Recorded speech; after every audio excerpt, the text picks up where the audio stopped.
గంగా తీసుకో. పెదమయ్య వాకల కలకల ఆడిపోతుంది. అని అని సార్ని పట్టుకో.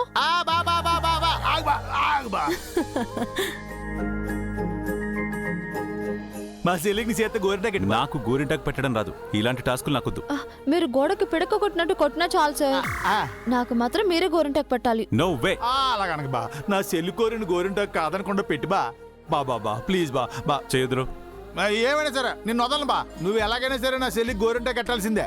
మీరు గోరింటాకు పెట్టకపోతే నేను రేపటి నుంచి బాక్సింగ్ ప్రాక్టీస్ కి వెళ్ళను. ఈ బెదిరింపులకేం తక్కువ లేదు. ఎదిరింపు ఏం లేదు బా, నువ్వు పెట్టాల్సిందే. పెట్టి బా ప్లీజ్ ప్లీజ్ బా ప్లీజ్ బా ప్లీజ్. వదలే. మీరు మీ ఏదైనా సార్ పెడతానులే. కూర్చోవే కూర్చో.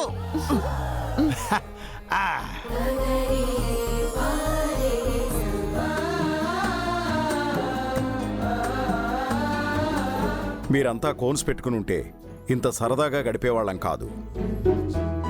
గంగ గోరింటాకు తెచ్చింది కాబట్టి ఇదంతా ఒక పండగలా జరిగింది. మన గంగ ఏం చేసినా సందడిగానే ఉంటుంది.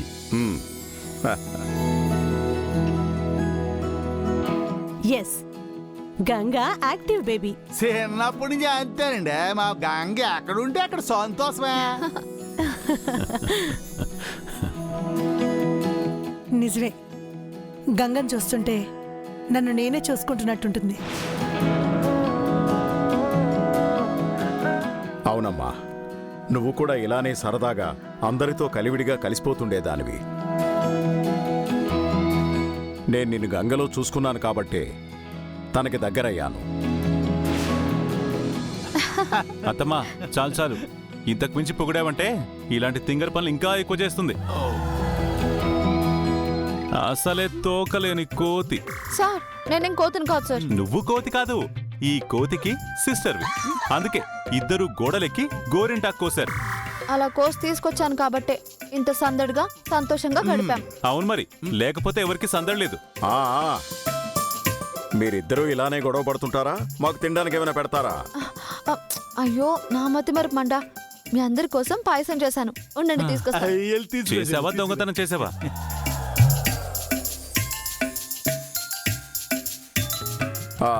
విశ్వ కూడా వచ్చుంటే బాగుండేది, హ్యాపీగా ఉండేది.